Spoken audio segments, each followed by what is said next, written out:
começam na mente, no nosso cérebro. Dessa forma que nós vamos absorvendo o conteúdo, seja ele falado, cantado, escrito. De ambas as formas, cada um de nós temos que aprender. Aprendemos, querendo ou não, de forma consciente ou inconsciente, a palavra de Deus. Para que haja milagre na sua vida, é necessário que você entenda isso, milagre. Porque todos os dias Deus faz milagre em nossas vidas, mas nós não temos a tranquilidade e a sabedoria de agradecer por esse milagre. Não há milagre quando você não reconhece. É necessário reconhecer o milagre de Deus em nossas vidas. E hoje vou contar um pouquinho da história, uma história bem conhecida. E o profeta Elias estava sendo perseguido pelo rei Acabe. Então ele teve que sair, fugiu, e Deus indicou para que ele saísse para a terra da Fenícia. Fenícia, que significa fornalha de fundição, para uma cidade pequena chamada Sarepta. Então o profeta, ele segue para esta cidade, porque Deus teve uma mensagem especial para ele.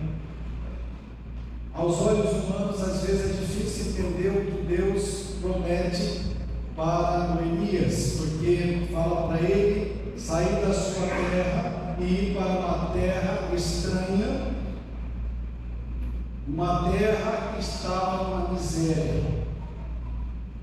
Pessoas de outras nações, longe dos seus familiares. Mas essa foi a mensagem de Deus. Abra sua Bíblia, o livro de 1 Reis,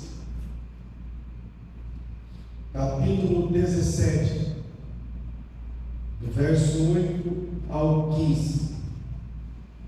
Você imagina uma situação de uma mulher, um sistema patriarcal, onde a mulher dependia totalmente do marido. Nesse caso, a Bíblia não relata o nome dessa mulher, só fala que ela era dessa cidade Sarepta, de uma cidade. E viúva, perdeu seu marido. Quem sustentaria aquela mulher? Ainda mais de um filho. Se na sociedade israelita já era difícil, imagine de um povo pagão. Israel adorava, deveria ter adorado naquele contexto apenas o Deus de Yahvé, o único Deus. Os fenícios adoravam vários deuses, mas aquele contexto era de miséria. Aquela cidade era governada por reis de Baal, eles não acreditavam no Deus de Israel, que era de outra nação também. E o verso 18 diz o seguinte, acompanhe comigo. Então o Senhor disse a Elias: vá morar em Sarepta, perto da cidade de Sidom. Dê uma ordem a uma viúva que mora ali para lhe dar alimento. Elias foi a Sarepta. Quando chegou ao portão da cidade, viu uma viúva apanhando gravetos e lhe perguntou: pode me dar um pouco de água para beber, por favor? Verso 11: enquanto ela ia buscar água, ele disse: traga também um pedaço de pão. Verso 12: mas ela respondeu: tão certo como o Senhor vive, seu Deus, não tem um pedaço sequer de pão em casa. Tem apenas um punhado de farinha que restou numa vasilha e um pouco de azeite no fundo do jarro. Estava apanhando alguns gravetos para preparar esta última refeição, e depois meu filho e eu morreremos. Elias, porém, disse: não tenha medo, faça o que acabou de dizer, mas faça primeiro um pouco para mim de pão. Depois use o resto para preparar uma refeição para você e seu filho. Pois assim diz o Senhor Deus de Israel: sempre haverá farinha na vasilha e azeite no jarro, até o dia em que o Senhor enviar chuva. Verso 15. Então fez conforme Elias disse. Assim Elias, a mulher e a família dela tiveram alimento 16: sempre havia farinha na vasilha e azeite no jarro, exatamente como o Senhor tinha prometido por meio de Elias. Olha que tragédia, que miséria. Aquela viúva desesperançosa da vida, não tinha marido, não tinha dinheiro, não tinha recursos, estava indo preparar a última alimentação para após ela e seu filho comer e morrer. Miséria, um ambiente de desgraça, um ambiente ruim. E a mentalidade também dela estava conectada com essa circunstância. Por isso que o nosso meio interfere muito bem na nossa vida. Querendo ou não, o meio interfere na sua vida. Aquela mulher tinha uma mente de miséria, de pobreza, porque ao seu redor estava assim, e ela sentia isso na sua vida, na vida da sua família. Será que eu e você muitas vezes não estamos em ambientes que nos tragam miséria, que nos tragam pensamentos negativos, que nos tragam desânimos? Por isso temos que avaliar onde nós estamos vivendo. Dessa história podemos extrair alguns conceitos. O primeiro é vencendo o medo.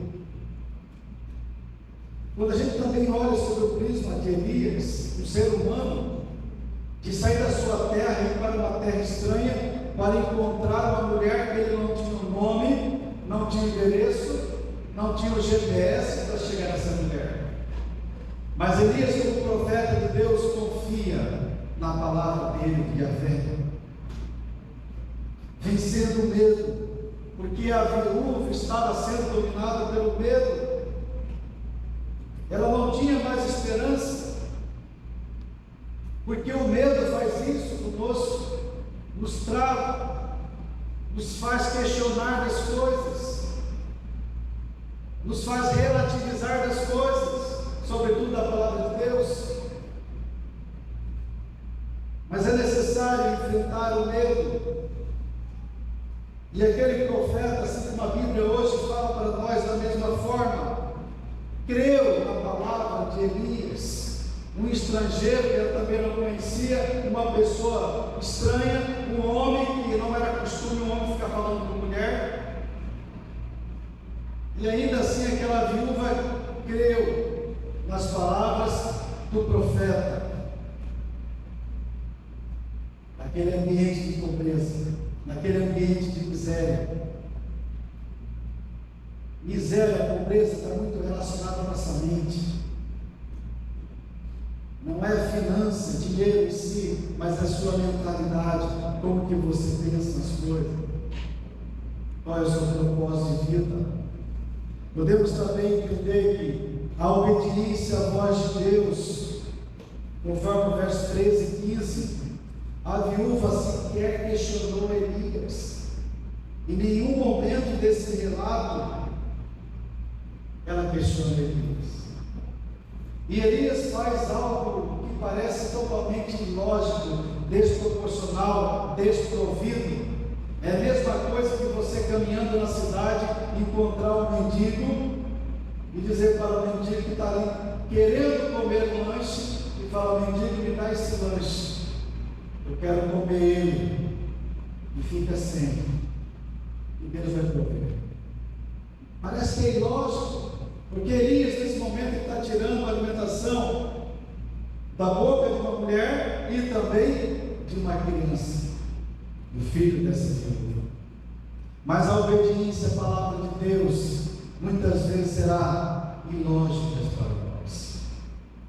Muitas vezes a palavra de Deus vai nos mandar fazer coisas que nós aparentemente não enxergamos, não conseguimos ver, mas Ele quer que você obedeça, mesmo diante das circunstâncias da sua vida. É na palavra de Deus que nós temos que concentrar.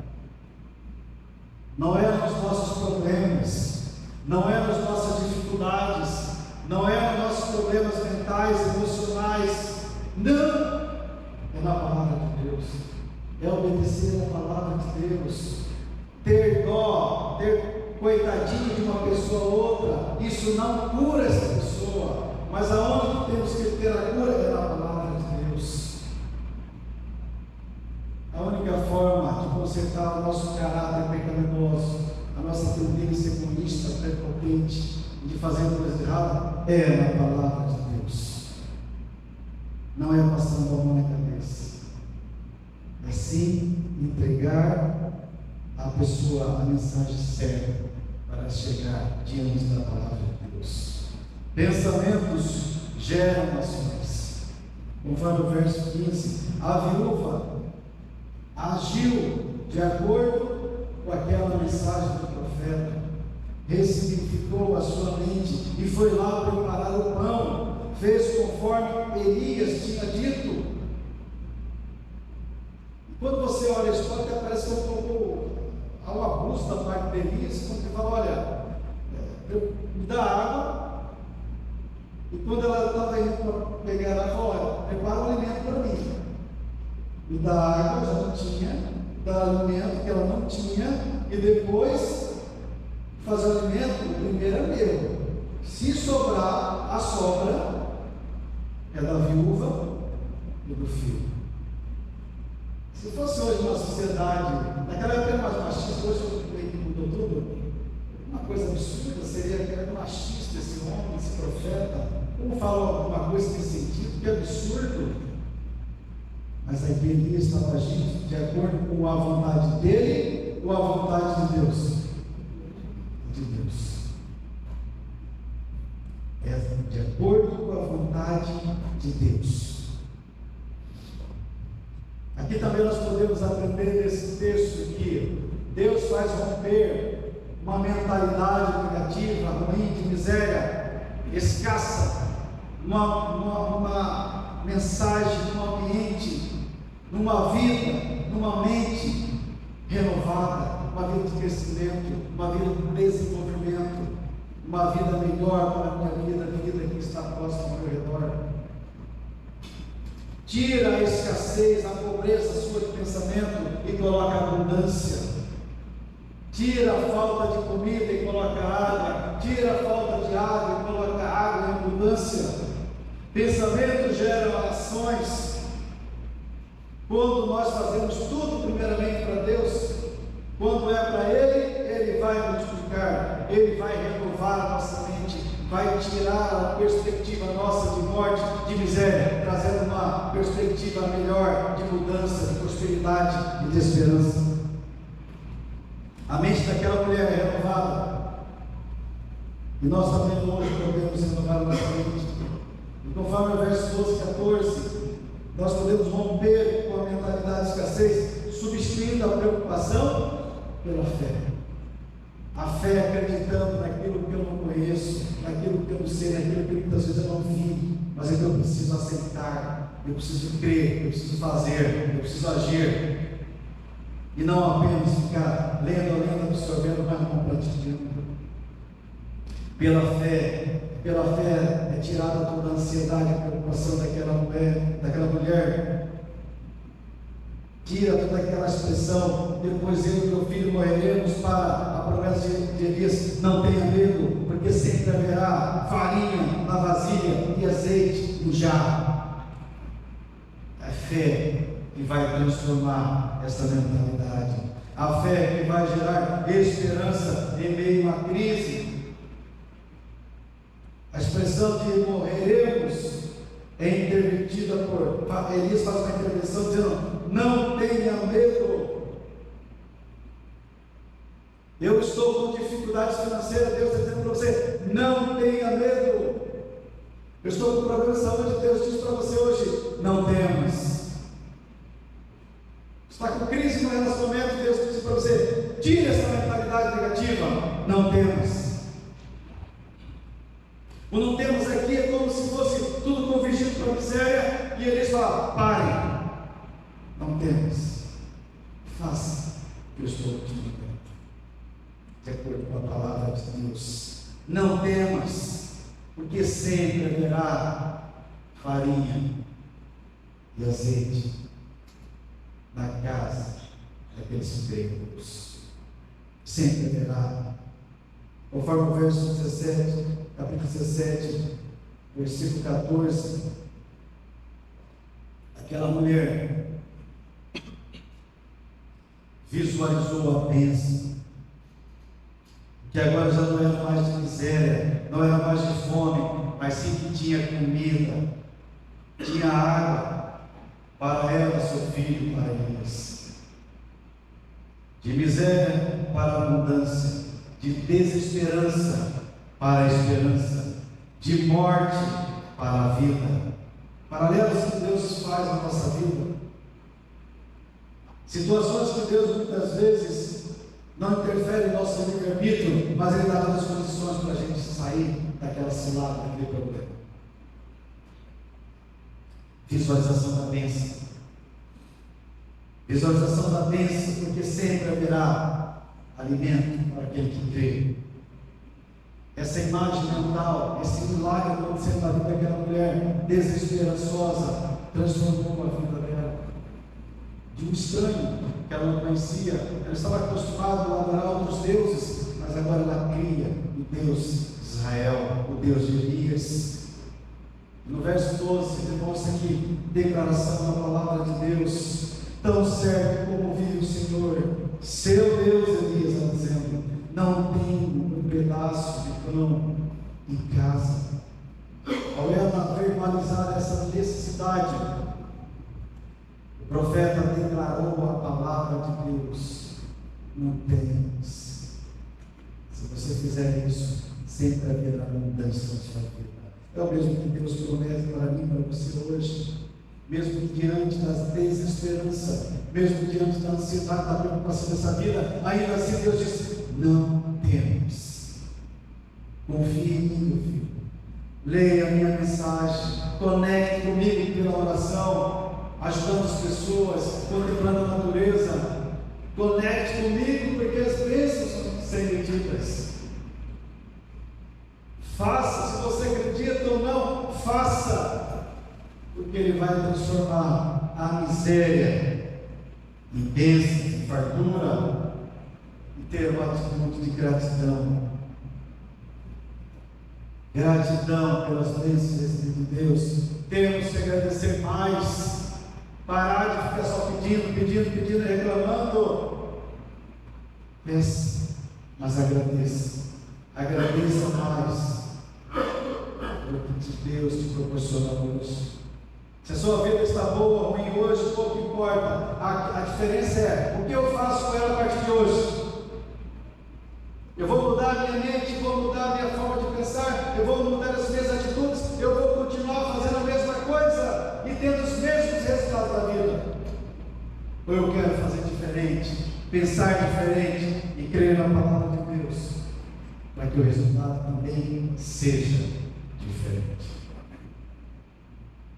Atitude de gratidão. Essa história da viúva nos ensina que os milagres começam na mente. Quando renovamos a mente, quando renovamos a forma que a gente pensa, crendo na provisão de Deus, obedecendo a sua palavra, agindo com fé, abre espaço para que Deus entre na nossa vida e governe o nosso ser. Mas a partir do momento que você quer guiar a sua vida, que o seu eu, o seu Deus, você vai ter dificuldades. Ou quem sabe você vai ter muita abundância, como alguns têm, mas tem miséria por dentro, miséria de espiritualidade, miséria de paz. Onde que você quer alicerçar a sua vida hoje? Deus não abandonou uma viúva de uma terra estranha, uma viúva pagã que adorava outros deuses. Abençoou ela e abençoou todos da família dela. Deus abençoa todos, mas para isso nós precisamos buscar Deus em primeiro lugar. Salmo 143:8 diz: faz-me ouvir pela manhã da tua graça, pois em ti confio. Mostra-me o caminho por onde devo andar, porque a ti eleva a minha alma. pela manhã, Davi dedicava tempo a Deus. Eu estou com pressa, mas é pela manhã que tenho que buscar a Deus. Eu estou com dificuldades, mas é ao acordar que tenho que buscar a Deus. É o primeiro para Deus. Não basta apenas preparar o alimento nessa história, trazer a água, mas o primeiro tem que ser para Deus. O milagre da multiplicação, da alimentação, ela é relevante nessa história. A obediência feita dessa mulher também, mas ainda assim, mais impactante que é o primeiro para o profeta, isto é, o primeiro para Deus, o primeiro para Deus, e as outras coisas vão ser acrescentadas, conforme Mateus 6,33. Em Deus, se a tua fé está se esvaindo, está se acabando, eu tenho que buscar em Deus primeiro. Se a sua vida não está tão boa, é em Deus primeiro. Se o amor está esfriando, está virando uma pedra, é em Deus que temos que buscar primeiro, não depois. Se há problemas de saúde, é em Deus que temos que buscar primeiro. Se falta recursos, é em Deus que temos que buscar primeiro. Primeiro é de Deus. Os demais, Ele o fará. Porque não vai acabar a comida daquele que busca Deus em primeiro lugar. Não vai acabar a fé daquele que busca Deus em primeiro lugar. Não vai acabar o raciocínio, a sua capacidade de trabalhar quando você busca Deus em primeiro lugar. Não importa a idade que você possui. Quando eu busco a Deus em primeiro lugar, Ele acrescenta tudo na minha vida. Quando eu busco a Deus, como a viúva fez, a sua casa encheu de fartura. Milagres acontecem quando eu mudo a forma de pensar, de fixar a minha mente, o meu entendimento. E a palavra de Deus reforça isso mais uma vez em Salmos 91, verso 7, porque 1000 cairão ao teu lado e 10.000 à tua direita, mas não chegará a ti. Mas não chegará a ti. 1000 cairão ao teu lado, 10.000 à tua direita, mas não chegará a ti. Isso não é estatística, não é especialista dizendo, não é o seu conceito, não é sua tese, não são livros seculares, mas sim a palavra de Deus está dizendo para mim e para você hoje. Confia nele. Não importa o cenário da sua vida, confia nele, porque nada chegará a ti de mal. Ele vai cuidar de cada um dos seus filhos. Perceba aqui os recursos que aquela mulher tinha, aliás, quase nada, eram os mesmos. Mas quando entrou a palavra de Deus por intermédio do profeta, se transformou em bênçãos sem medidas. Deus muitas vezes vai agir diante das nossas crises para nos ensinar algo. Mas eu não preciso ficar buscando a crise para ser provada a todo tempo. Eu posso optar por seguir a palavra dele. Claro que dia ou outro vai acontecer uma coisa ou outra, porque nós estamos no mundo e a tendência é que as coisas vão dar errado. Mas ainda assim, os problemas, as dificuldades, as adversidades dessa vida, ainda assim, eu tenho que crer nele. Porque toda crise vai gerar uma solução. Não tem crise que perdure por muito tempo nessa vida, se eu estiver ao lado de Deus. Do contrário, a sua crise nunca vai passar. E sabe, a sua crise de ansiedade sempre estará na sua vida. Você vai procurar médicos, psiquiatras, fazer terapias com psicólogos, tomar remédios e mais remédios, mas não vai passar se você não confiar em Deus. Igual aquela mulher, na miséria, na desgraça, confiou em um desconhecido, confiou na palavra de Deus e se livrou da crise. Deus pode fazer o mesmo para nós hoje. A palavra de Deus, ela é aberta para todos aqueles que querem crer efetivamente.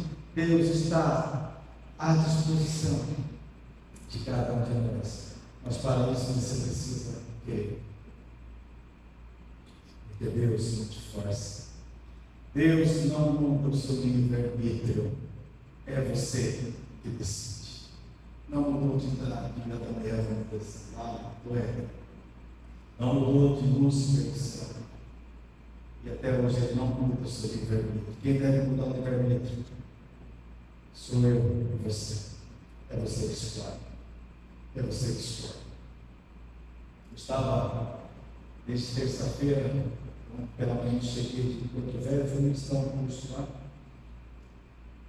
Uma das pessoas que estava assistindo o curso, como sempre nos meus cursos, tanto da área técnica como da área comportamental, eu sempre cito na palavra de Deus, como contexto para chegar a pessoas que não são adventistas, não têm religião, muitas vezes encontram ateus que também estão assistindo o curso, mas eu sempre deixo o meu propósito, como foi definido lá atrás. Não importa o ambiente, se eu estou numa maçonaria dando uma palestra, um ambiente qualquer, eu sempre deixo uma reflexão. Faço um link com o conteúdo, mas sempre deixo a reflexão. Eu, uma colega que estava no curso, disse: você não sabe o que aconteceu numa casa ontem aqui em Porto Velho?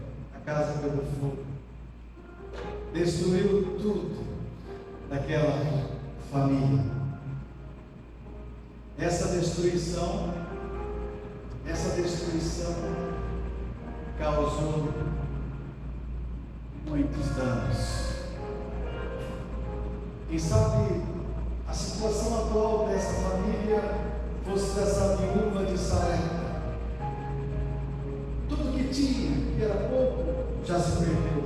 Tudo foi queimado, tudo foi destruído. Não existia mais nada nessa casa. Mas algo que mais me chamou a atenção dessa destruição, é claro que isso impacta a cada um de nós, porque nós não queremos ter esse problema na nossa vida. Imagina todo aquele sacrifício para construir algo e se perder num piscar de olhos. Então nós corremos esse risco, essa situação por viver neste mundo. Por isso que diante das dificuldades, assim como aquela mulher, precisamos crer. Porque a palavra de Deus pode nos conservar, a palavra de Deus pode nos curar, a palavra de Deus pode calibrar a nossa vida, os nossos pensamentos, as nossas crises, as nossas autossabotagens. E o que restou dessa miséria, dessa desgraça, foi essa vida. Isso foi a semana, é algo atual, irmãos. A Bíblia está intacta.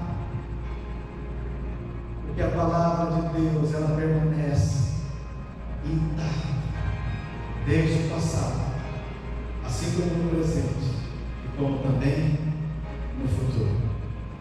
A única coisa passiva da mudança é você exercer o seu livre-arbítrio para aceitar ou não aceitar a palavra de Deus.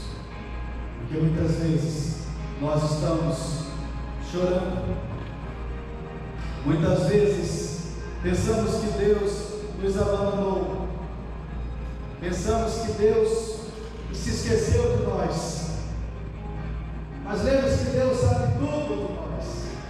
Lembre-se que não importa o que você passa nessa vida, Ele mandou te dizer para você o seguinte hoje: não chore. Quem cuida de você não dorme, o nosso Deus não dorme, 24 horas no ar, cuidando de cada um de nós, de forma independente, de forma única, de forma singular.